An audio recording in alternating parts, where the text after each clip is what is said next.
Greetings to our fellow viewers at home. Welcome back to our book reading segment known as Ufundo Lwencwadi. Today we are going to continue reading our book titled Memoirs of a 28-year-old Tamsaka Ukubambatha, written by Zizipho Penolope Languza-Maku.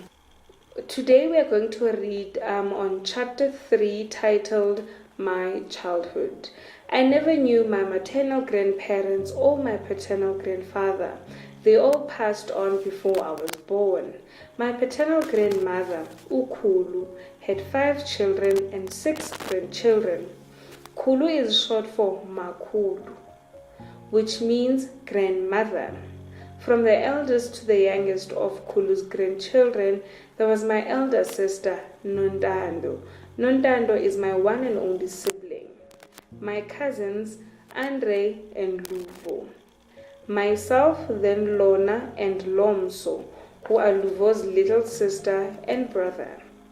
Ntando, Lona, and Lomso never had habits, but Andre, Luvo, and I had habits.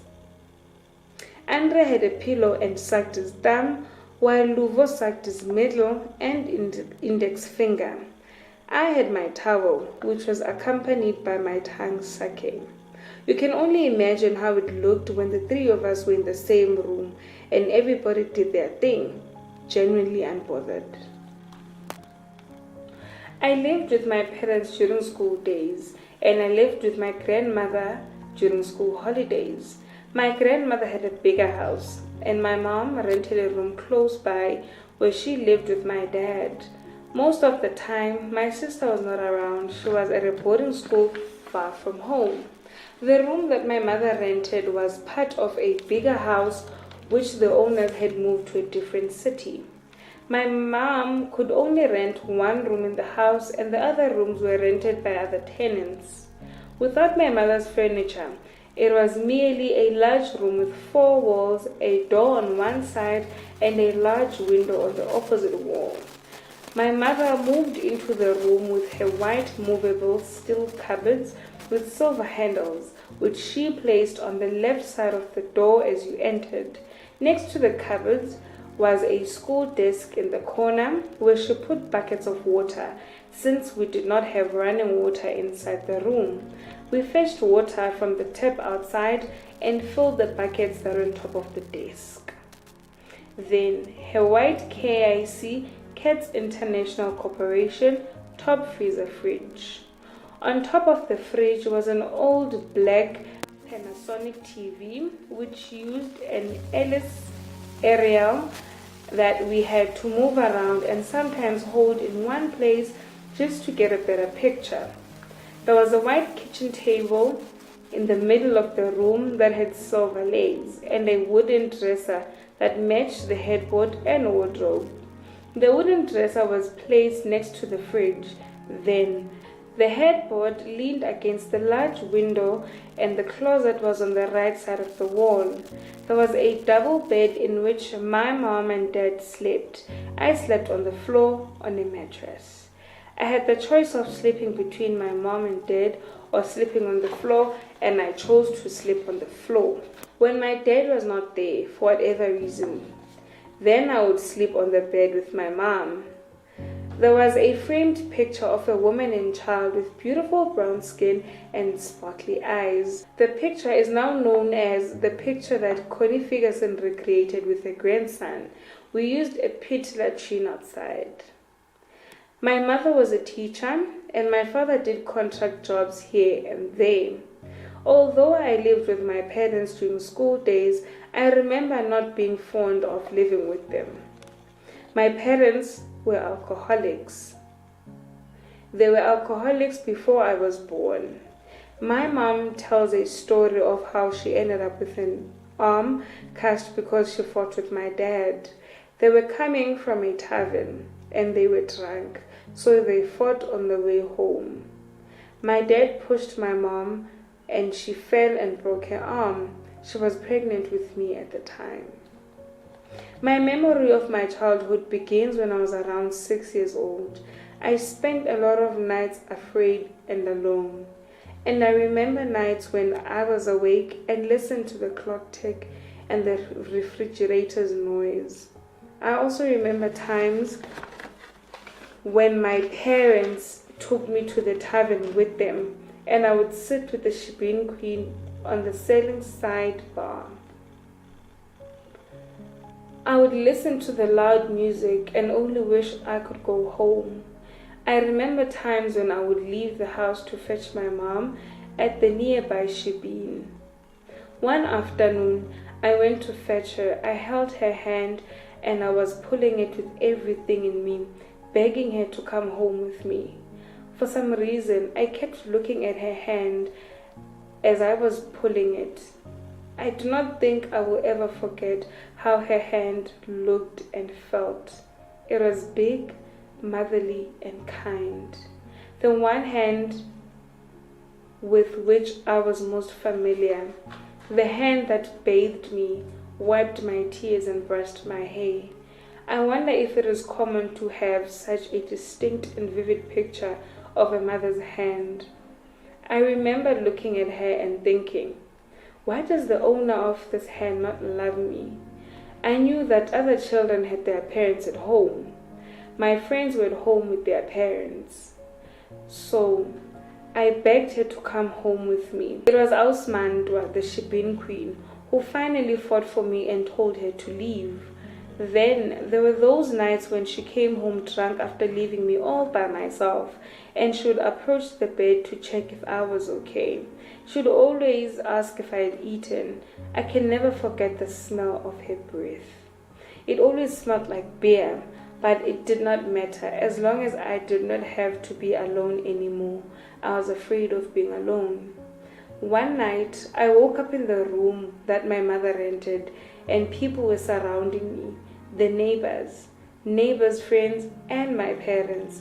I must have been around 9 years old. I woke up so confused about what was happening. I wondered how everybody got in there because I had locked the doors so I could sleep. My parents had not been there, and I was afraid, so I locked the door and slept. I always made sure to lock the door because I was always afraid when my parents were not there. So when I woke up, I knew that I had locked the door and my parents did not have a spare key. I could hear, "She's awake." Some clapped their hands as they walked away, and some shook their heads and sighed in disbelief and relief. As more people left the room, I caught a glimpse of the door. It had a crack from the top to the bottom. I asked my mom what had happened. She explained to me that she got home some minutes ago and knocked. She knew that I was inside because, for some reason, I had taken out the key from the keyhole, and she peeped and saw that I was sleeping on the bed. She knocked until neighbors came to check what was happening. All the neighbors' children and friends were screaming my name, but my mom kept peeping through the keyhole, and she could see that I was not moving. She eventually panicked and thought I had died. So she tore the door apart by hitting it with her arm. She walked up to me, and as soon as she touched me, I moved. That was when I woke up. My mom was drunk. She had been out drinking. My parents were almost always drinking, and it was for this reason that I preferred to live with my grandmother. I enjoyed living with Ukulu because she was always there. My cousins were around at times, and there was always someone to help Ukulu with house chores. I was never alone at Kulu's house, ever. On the last day of a particular school holiday, my parents came to fetch me at Kulu's house. I was not aware. I was too young to understand the whole setup of school holidays and school days. I only knew that sometimes I stayed with my parents and sometimes I stayed with Ukulu. The two places were only a 5-minute walk apart. I was not aware of when the school holidays started and ended. I only knew that sometimes I went to school and sometimes I did not. When I went to school, I lived with my mom. When I did not go to school, I lived with Kulu. So, on the afternoon of the last day, of the school holiday, my mother came to fetch me from Kulu's house. I remember sitting with them in the living room and picking up from the conversation that my mother was there to fetch me. I instantly felt afraid, and I convinced myself that I would not go with her. The atmosphere changed from being happy that my mother was there to visit to wondering about when she was going to leave so that I could tell her that I did not want to go. And she could fight me, and then this whole situation could be over with. I do not know where I got the idea that there would be a scuffle. Maybe it had occurred before, but I was afraid to leave with my mom, and I was afraid to tell her. I knew that my mom would not just leave me behind because I wanted to stay behind. Indeed, when it was time to go, I asked my mother to let me stay behind with Ukulu, and she refused. She took hold of my arm and I grabbed Kulu's leg and cried. I refused to let go of my grandmother's leg. She raised her hands to signal to my mother to not come close. My mother tried to reach for me, regardless of my grandmother's signal. I would not let go of my grandmother's leg. My mom lost the fight and left me there. She then proceeded to pack my school uniform and told me that I would have to pass by her place before going to school the following morning. I should iron my uniform and have it ready. The following morning, I went to her place, and I remember feeling awkward because my grandmother was not there anymore. It was just me and my mother. I did not know if I apologized, but I felt so guilty. I felt guilty because I did not want my mother. I just did not want her, and I did not want to live with her. However, I eventually moved back home because I could not keep up with sleeping at my grandmother's house, then going to get dressed at my mother's place. We moved on from the situation, but it left scars on both my mother and me. Things only got clearer as I got older. I began to understand that I had a reason for not being fond of living with my parents. A child should not be subjected to feeling unsafe. One of my father's friends had touched me inappropriately when my parents were drinking. I had been touched inappropriately by two of my cousins on 2 occasions, a male and a female cousin. All these events took place either when my parents were drinking or when they were drunk. My father had always been an alcoholic, and he still is to this very day. He has never really had a stable job, but here and there he worked. He has not done much for me except to be there. Not to be there as in to support me emotionally, but to be there as in to exist. He has always been just there. My mom once told me that my father wanted a boy when I was born because they had already had my sister 8 years prior. I think he was very disappointed when he found out that I was a girl. So disappointed that I have always felt like my relationship with my dad would have been much better if I were a boy. He never cared about me, so much so that I wish I had been a boy so that he would love me. Everything I went through hurt a lot and I cried a lot. However, I always had my towel and it kept me calm and collected. It is a funny coincidence that I cried a lot, and it just so happens that I had the towel habit, which meant I could use my towel to wipe my tears. It helped me escape the distress that I was in. I wonder what life would have been like if I did not have my towel, because it is only much later in life that I could connect the dots as to how I survived.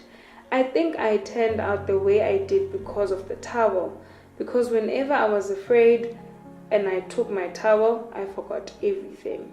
I forgot that I was alone in this room. I forgot that I was sad.